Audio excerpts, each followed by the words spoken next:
Мы продолжаем Прайм на телеканале АТР. У нас в гостях 6 ведущих украинских журналистов, ну и бывших тоже. Частина безробітних. Да. Наразі. Часть безработных, часть бывших. Це майже всі безробітні. Тільки Сергій працює на тебе, тільки все добре, Айдер. Устраивайте нормальные каналы и не будьте безработными.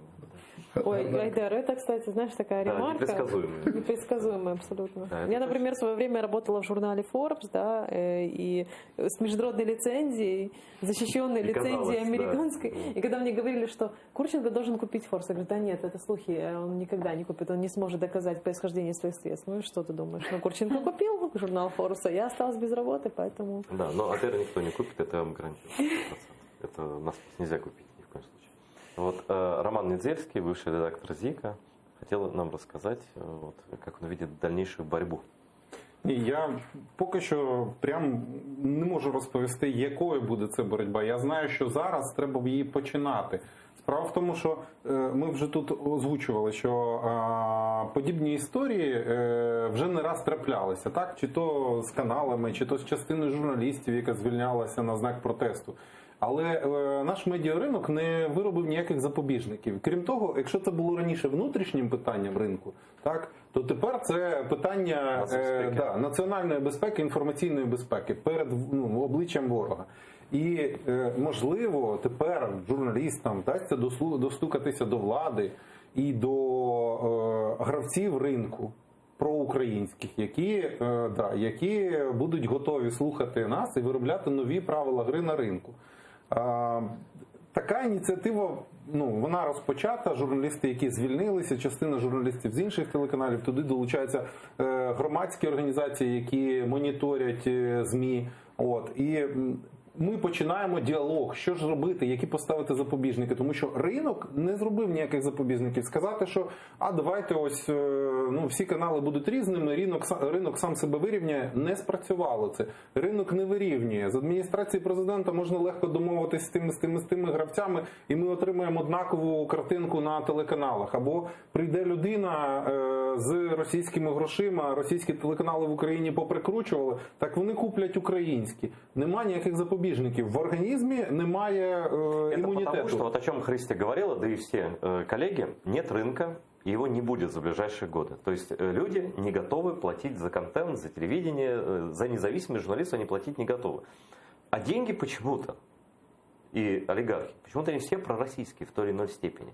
И вот есть ли такие вот альтруисты, проукраинские олигархи, которые способны сказать, нет, мы скупим эти каналы, мы будем защищать свою страну и так далее. Где они? Вони не стільки проросійські, як вони як феодали. Між собою розуміються краще, ніж своїм Они народом. используют, послушайте, они используют просто телеканалы как часть политического оружия просто и все. Для них это как бы часть политической коррупции. У них есть телеканал, они заводят партию, этот телеканал показывает круглосуточно эту партию или политического лидера, и вот, да, и такой как бы круговорот политической коррупции, он Есть существует. проукраинские олигархи вообще, в принципе?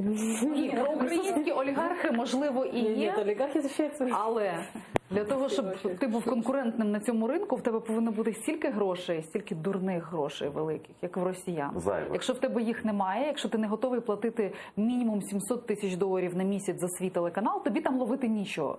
Тому проукраїнських олігархів, які якимсь не завдяки Росії заробленим там способом гроші так буде витрачати на телеканали, їх не може бути апріорі. Давайте згадаємо Петро Олексійовича Порошенка. Совершенно другой логикой. Петро Олексійович Они вообще Порошенко. не оперируют такими понятиями, как проукраинские олигархи. У них есть, условно говоря, там, они привыкли существовать в этой системе, да, там, с 90-х годов, когда они сначала скупили эти активы, потом коррумпировали политиков, чтобы защищать эти активы, лоббировали законы и так далее. То есть это система их выживания. Им каналы нужны не для того, чтобы защищать Украину и так далее. Им каналы нужны для того, чтобы защищать свои интересы. И тот бизнес, который они создали в начале 90-х. Але цей бізнес створений завдяки дешевим енергоносіям з Російської Федерації. Це бізнес, який орієнтується на ринки збуту в Російській Федерації або транзитом через Російську Федерацію. Тому всі великі, ті, кого ми називаємо там бізнесменами чи олігархами, так чи інакше пов'язані з Російською Федерацією. Дмитро Фірташ є дуже класним прикладом. Власник телеканалу «Інтер», до речі, формальний. Він торгував помідорами в Чернівцях, готувався через фіктивний шлюб переїхати до Німеччини. Тут до нього прийшли росіяни, причому на рівні оточення Путіна, і сказали, давай зробимо спільний бізнес. Росукренерго він називався. І людина за кілька років стала величезним мільярдером, скупила хімічну газопостачальну промисловість України, телеканал «Інтер», і досі має величезний вплив на все це, хоча там вже кілька років сидить в Відні, звідти його намагаються Сполучені Штати видобути. От вам історія про українських олігархів. Насправді, якби ми мали українських олігархів, я думаю, нам було б набагато легше. Тому що це люди, які б розуміли, у мене тут активи, у мене тут бізнес, в тому сенсі, я за це хочу боротися. Він якраз в цьому сенсі український олігарх. Можливо, Коломойський в цій ситуації трохи виключення. Це, до речі, єдиний олігарх, який воював. От якось так сталося, що коли почали захоплювати Донецьк, Крим і Луганськ, Ахметов, який найбільше там мав активів і найбільший вплив, він кудись самоусунувся, це в кращому випадку, а то ще й допомагав. І це історія про те, що ви запитуєте. Всі ці люди так чи інакше вирощені в Кремлі. В Кремлі вирішували, кому давати газові контракти, через які зросли 80% статків українських олігархів. Можливо, зараз щось зміниться, можливо, хтось з них захоче бути більш незалежним. Але більш незалежним від ФСБ бути дуже важко. Вбивство біля прем'єр-палацу російського депутата, який сюди втік, це насправді виховання. І таких виховань ми бачили не одне, в тому числі і в Києві. Но, судя по тому, что вы сказали, этот паровоз, танк не остановить. Денег у них, как Татьяна сказала, в разы больше. Да? Вот сколько обходится канал такого формата, как ЗИК, в месяц инвест? Ну, щонайменше $500 тисяч. 500 тысяч это На місяць. Це тільки на зарплату. Ну, ні. Коли обладнання вже переважно закуплене. Насправді зарплати це дуже невелика частина цієї суми. Супутник, там обслуговування всіх цих технічних нюансів, все це коштує величезних грошей. Там, ну, ти як людина, яка працює на каналі, ти розумієш, скільки коштує на місяць супутник, так? Ну, да. Всі там ліцензії там, і так $10 000. далі. Ну, тому от всі ці технічні нюанси вони забирають значну частину цієї суми. Там вже якась невелика частина це зарплати. Ми таку намалювали картину, що виходу з неї немає. Ось Так. це порочне коло, і ми всі ходимо, і максимум, що можуть незалежні журналісти, це якийсь створити канал а-ля блог, да, і там щось колись комусь розповідати, а їх, якщо захочеться, подивляться. Януковичу теж здавалося. Ні, це ситуація, яка потребує від держави я можу скажу рішення не дуже в популярну сфері річ, нацбезпеки. про яку я раніше і не думав, тому що працював переважно в комерційних медіа, в олігархічних каналах, напіволігархічних.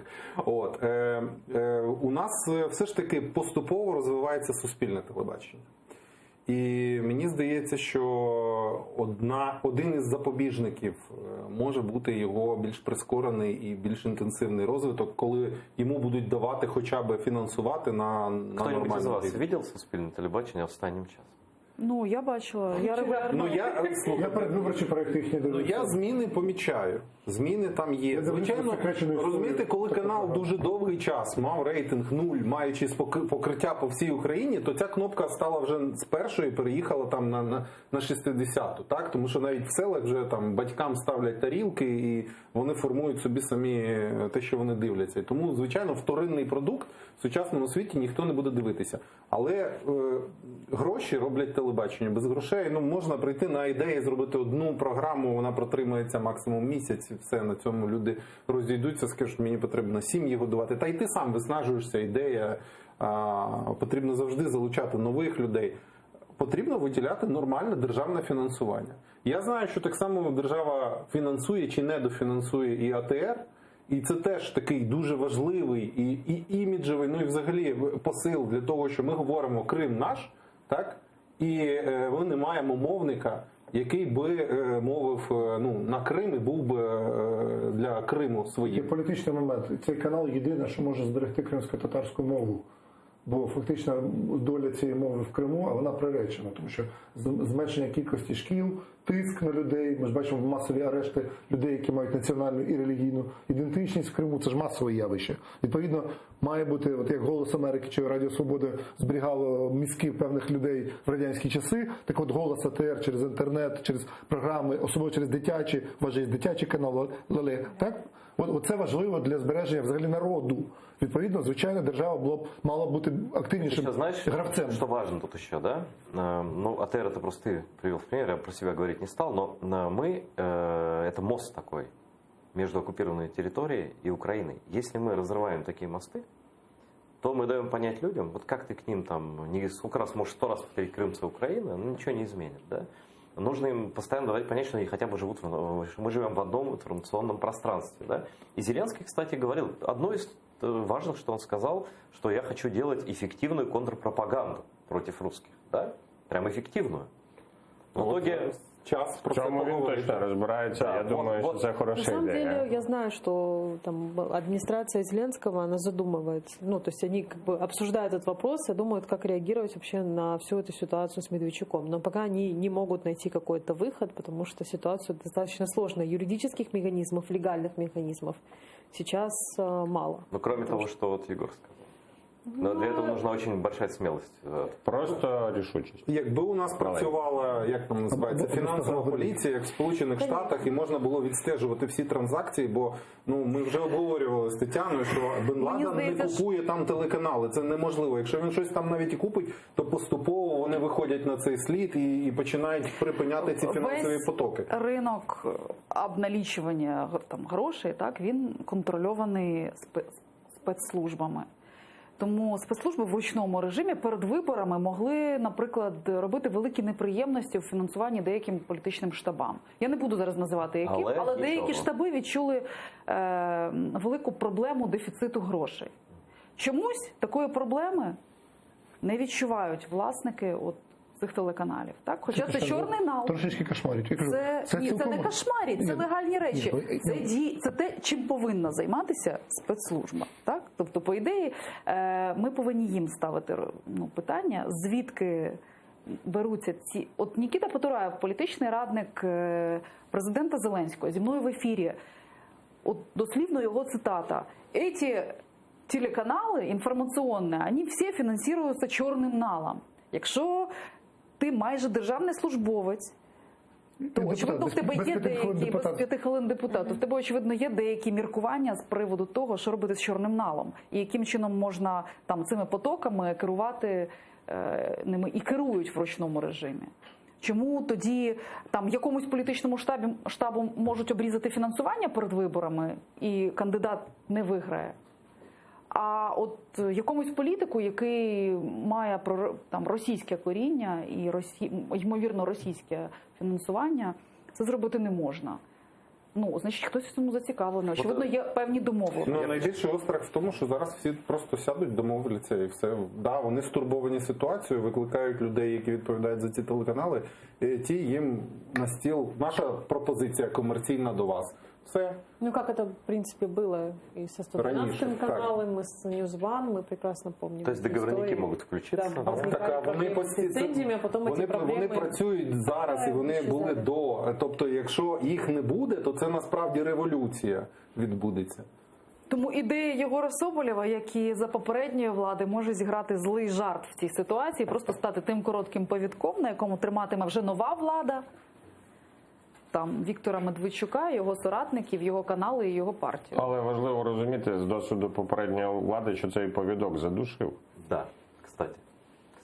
Це важливий Вот я у Сергея хотел спросить, раз ты общаешься с этими людьми из новой администрации, они понимают? Не общаюсь, это... Ну, разговариваешь, да, там знаешь кого-то, да? Как бы работа журналиста в этом заключается. Я же не говорю, что ты договорники осуществляешь с ними. Вот ты обмолвилась, что риски они понимают. Но вот на самом деле главный риск, мне кажется, в том, что когда они все эти вот войска тут расставят, где надо, по телевидению, по разным вещам, местам, да, они, когда им нужно будет, когда Кремль даст команду, они Зеленского сожрут очень быстро. Они это понимают, риск даже не только для всей страны, но конкретно для нового президента. Я думаю, что да, это Это понимание существует, поэтому и ищутся какие-то пути, как можно этому противодействовать настоящему, сейчас. Я думаю, что это будет одним из вопросов, наверное, даже, скорее всего, я думаю, уже следующего парламента, как создавать политику в этой сфере так, чтобы можно было бы это регулировать, потому что, к сожалению, там Мининформ времен Гройсмана, который должен был заниматься в том числе созданием этой государственной политики, он занимался другими вещами, которые, скажем так, не были, наверное, такими важными. Да? Насколько важной была защита інформаційного пространства України. Проіграли ми. Насправді, дивіться, ми тут можемо дуже багато говорити про ризики, але Вахо правий. І 20 років тому, і 10, і сьогодні українське суспільство набагато сильніше, ніж всі ці технології Медведчука, Путіна з їхніми пастками, грошима і так далі. Просто доводиться платити ціну, що не працюють нормальні державні механізми. Те, про що ви говорите, це Служба безпеки так робить. І там є спеціалісти, але вони мають отримати команду, вони мають отримати вказівку, розірви їх вщент, і я буду тебе прикривати. І вони це зроблять за дуже короткий час. Якщо цього не буде, доведеться знову громадянам в той чи інший спосіб рятувати свою державу. І від інформаційної агресії, і від прямої, як це було в 14-му, 15-му і є досі. Тому я би не хотів, щоб ми малювали все в страшних таких майбутніх фарбах. Навпаки, люди з кожним десятиліттям стають сильнішими, свідомішими, вільнішими. Коли журналісти тоді звільнялися в 2004 році, це здавалося щось неймовірне. Так не було. Як? Ти йдеш з роботи? Куди? В нікуди? Тебе нікуди не візьмуть. Зараз я насправді був гордий за вас. Я розумію, що це сумна і для мене сумна новина. Я на ЗІК дуже часто ходив гостем. І я просто вам дуже співчуваю, коли там... Я знав, що Таня напише заяву. Я про тебе не сумнівався. З Ромою, в нього посада зобов'язувала піти першим. Я там по ще кількох людях думав, буде заява. Але я про те, що навіть по позиції журналістів ми бачимо, наскільки вільною і відповідальною стала Україна. Ці люди не думали, де буде моя робота, де буде моя зарплата, хоча у всіх, за виключенням тебе, маленькі діти насправді. Але це означає, що і суспільство таке саме. Це не варто екстраполювати, по-перше, на суспільство. І це показує соціологія. Христина може підтвердити, я просто ці дані дізнаюся від неї, всі ці закриті соціології, які вона знає, працюють. Я теж буду дружити тепер. Вся соціологія показує, що тема, наприклад, така, як от ми часто між собою реванш, загроза реваншу, і політики часто виступають про це, кажуть, вона взагалі не хвилює українське населення, в принципі, жодним чином. І жодним чином не лякає. Там Віктор Медведчук, чи я не знаю, кого ти там назвав, Клюєв, там і так далі. Всі ці персоналії, які для когось там можуть звучати там достатньо грізно, да, для людей вони, ничего такого. Но это в том числе следствие, це, зокрема, да. Конечно, всего, что происходило с українським телевидением в последние 5 лет. Але давайте згадаємо, от я можу сказати по Києву, коли я був на Майдані, я тут бачив дуже багато людей, однодумців, все. Я приїжджав до себе в спальний район, і в мене в під'їзді, можливо, одна родина, яка була на Майдані. Тобто навіть оцих 5, 7, 10% людей, які стурбовані цією ситуацією, які активні, які займають активну проукраїнську позицію, вони можуть вирішити ситуацію. Тим більше зараз, коли вже були покладені життя. Я от згадав, а як можна ходити зараз на ЗІК на роботу, ти йдеш постійно повз... Це важливий момент, ніхто цього не сказав. Місця, де загинули люди, це портрети, які на тебе дивляться. Коли піднімаєшся по сходах, там стоїть Віталій, там пам'ятник стоїть, такий, саморобний Віталію Коцюбі. Я з ним вітався постійно. Бо ранком йдеш там чи вечір, він там лежить. Тому... Останній застрел. Я постійно проходив зі своїми думками. Так? Я сам себе аналізував. Я правильно щось роблю. Я, взагалі, що в країні відбувається.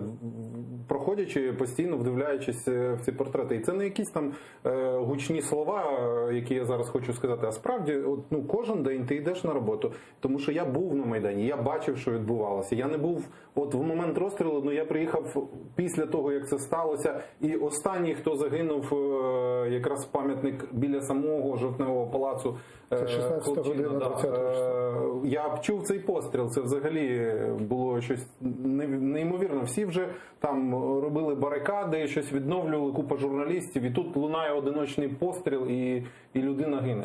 От. І це забути, і це забити неможливо. Да, але оця картинка, мені здається, вона в голові все-таки у меншої кількості населення, але воно активне. І я не розумію, ці проросійські сили, які йдуть до влади, і вони реально хочуть отримати владу в Україні? Вони розуміють, чим це може закінчитися? Есть идея такая в голове. Вот все, что вы сказали, правда. Но спорить тут не с чем. И активное меньшинство, которое может решать, да, и общество, которое более зрелое, чем тогда, и все правильно, да. Но не может ли быть такой сценарий, что, в принципе, цель вот этих каналов всех – это не привести к власти Медведчука. Они понимают, что это, наверное, нереально. Да? Да. Их цель, еще во время выборов мы говорили, их кандидат не Зеленский, не Тимошенко. Их кандидат – хаос. То есть они создают, да, они создают вот этот реванш, ощущение реванша. Они заводят людей в Раду, которые начнут там мутить. Да? Потом люди, о которых вы говорили, выйдут на улицу. Да? Потом начнется что-нибудь. Потом россияне что-нибудь взорвут или кого-нибудь убьют. Они это умеют хорошо делать и вовремя. Да? А потом начнется хаос какой-то, спровоцированный ими. А сегодня Путин провел очередную проверку боеготовности армии, которая в любой момент готова защитить русскоязычное население. И города, которые к этому готовы, мы знаем. Это Харьков, это Одесса. И дальше по периметру идите дальше. Возможен такой сценарий. Я думаю, він базовий. Дестабілізація і зневіра. Оце дві речі, на які Путін ставить з 2014 року. До речі, колись російські царі те саме зробили. Вони не змогли перемогти Україну в збройному конфлікті.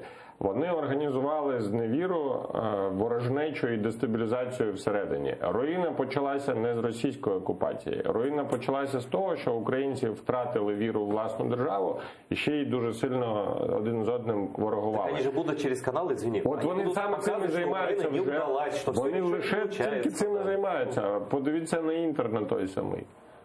Україна – це щось таке погане, невдале, де взагалі не існує нічого хорошого. І нам треба розуміти, що це обман. Ну і, звісно, потрібна журналістика, яка буде допомагати. Я все-таки вопрос задал, раз уж ты начал, Егор. Возможен ли такой пессимистический сценарий?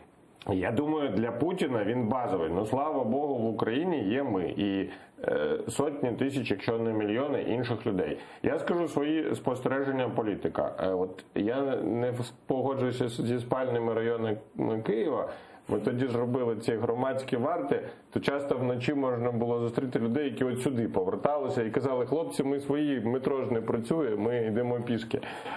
Але життя в Україні десь до 2013 року помирало на рівні Вінниці. От в обласному центрі ще громадське життя було. Далі вже люди просто були зомбованими. Вони вважали, що від них нічого не залежить.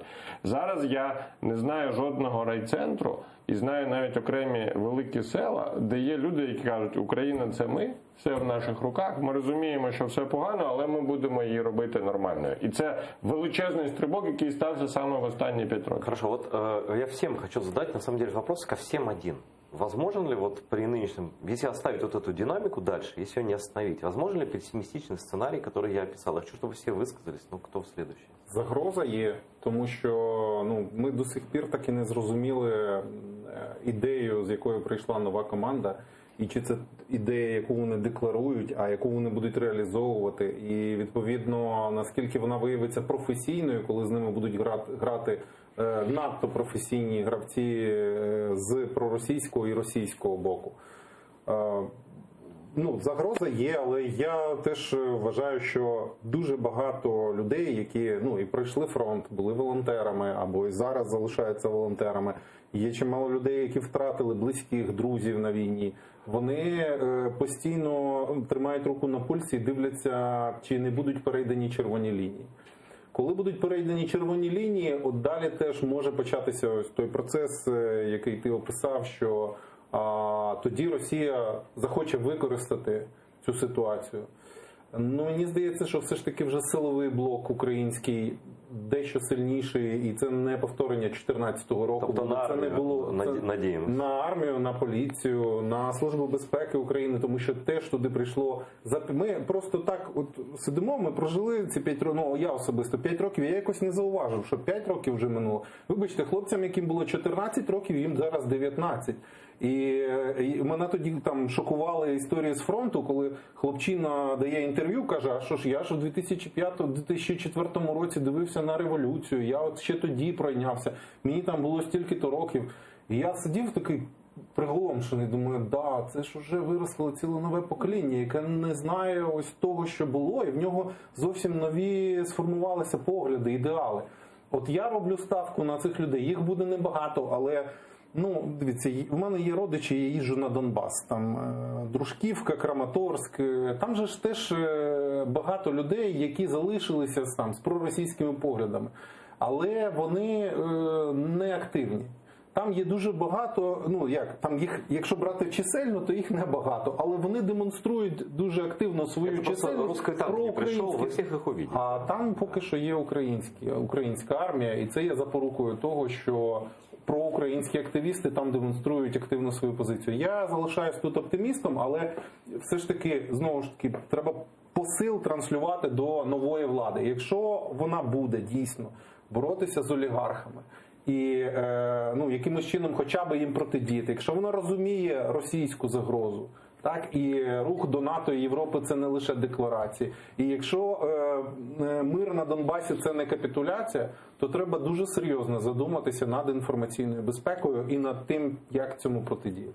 Мне вот несколько дней назад общалась с такой небольшой компанией с будущими и действующими народными депутатами. Мы обсуждали, в принципе, конфигурацию будущей власти, да, какой будет возможная коалиция, как нужно будет менять генерального прокурора, какие будут кадровые решения. И это все длилось там какое-то время, там 1,5 часа. Потом вот один из присутствующих сказал, говорит, да, но мы здесь не учитываем один вообще нюанс. А что думает об этом всем Путин? И о чем думает вообще в этот момент Россия, когда мы вот строим наши планы. И мне кажется, это вот такое вот непонимание там, и зацикленность на внутренних вопросах, нам иногда, ну, мы иногда можем забывать вообще, что у нас есть такая внешняя угроза, и она как бы не исчезла. И там, когда часть населения, там, в том числе, если брать те же социологические опросы, они действительно как бы считают, что да, там вопрос Донбасса очень важен, но при этом для части населения войны, ну, как бы оно привыкло к войне, и для него там эта угроза реванша действительно не так страшна и не так.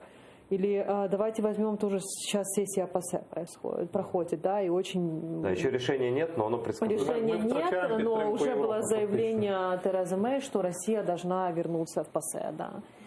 И это такой вот как бы процесс, да, который происходит прямо на наших глазах, а мы как бы, ну, такие как сторонние участники этого процесса. Хотя абсолютно очевидно, что все усилия, там, как и гражданского общества, так и власти в настоящее время должны быть направлены на сохранение режима санкций, на максимальное дипломатическое давление, для того, чтобы хотя бы сохранить тот вот корсет, скажем так, в котором Украина жила эти последние там 5 лет. Да. Потому что если мы этого сейчас не сможем сделать, то уже не будет важно, кто будет в следующем составе украинского парламента или кто будет следующим главой украинского правительства. Очень важные слова, Сигель Мусаев. У нас остается 3 минуты и 3 человека, которые не высказались. Я прошу по минутке. Христя. Ну, якщо 3 хвилини, то мені здається, що нам, я як людина конструктивна, 1 хвилина, мені здається, що ми маємо звідси вийти з якимось рішенням. Ну, принаймні, колеги мають вийти з якимось рішенням, започаткувати умовну стоп-цензурі, тому що це буде правильніше, ніж ми зараз будемо думати про можливе, неможливе, знаєте, там гадати немає сенсу. Ми маємо вийти всі конструктивно з цієї історії.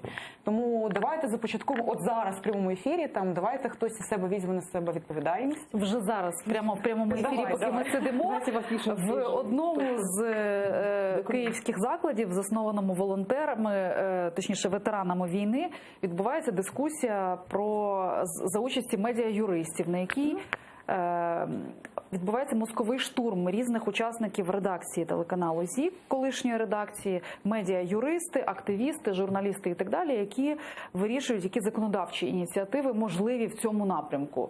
І покладатися на цю ініціативу як на рецепт щастя не варто.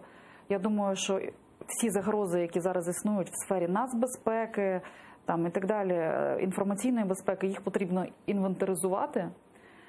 І я думаю, що і нинішня влада, і попередня влада, вона, можливо, попередня більшою мірою, так, нинішня влада ще не зовсім розуміє, з чим вона взагалі має справу, і наскільки це щось небезпечне. Але я все-таки думаю, що Єгор правий, у нас є пасіонарна частина людей, це люди, передовсім, які пройшли фронт не менше 300 тисяч, в них в кожного є по одному родичу, по 2, по 3, по 4, сім'ї, друзі і так далі. Це ті люди, яких персонально зачепила війна. Тому що людина, яка хоч раз в житті бачила рани, які залишаються після війни, фізичні, я вже не кажу там про моральні, вона ніколи не буде в соціологам відповідати, що її не хвилює там реванш, чи її не хвилює війна.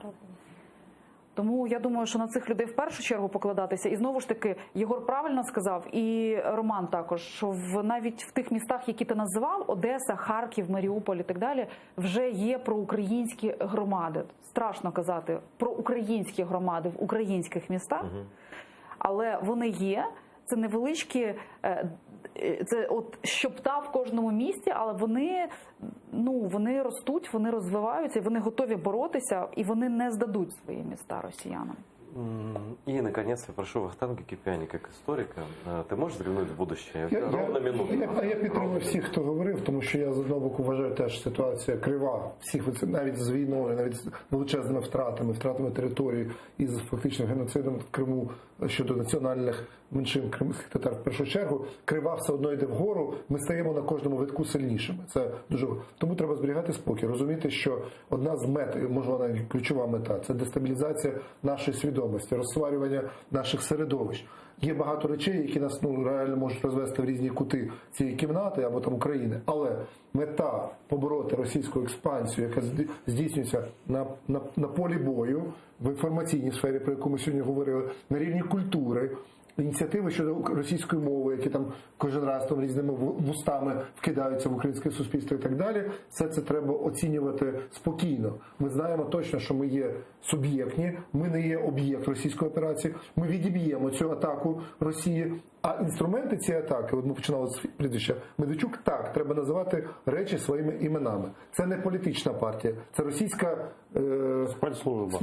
російська диверсійна група, яка діє на території Російської Федерації. І якщо в системі влади, в СБУ, в прокуратурі і так далі існують якісь люди, які це розуміють, вони мають чинити вже. Спасибо всем, кто был сегодня в студии АТР. Мне было очень приятно провести с вами эти 1,5 часа. Я думаю, что какой-то итог будет, и будет какое-то сопротивление журналистское тоже. Вы все авторитетные люди в своих кругах, и можете знать только одно, что вы на наш канал можете всегда рассчитывать, потому что нам ступать некуда, у крымских татар за спиной море. Вот. Всего доброго, спасибо, что нас смотрели и в оккупированном Крыму во всей Украине. Дякую.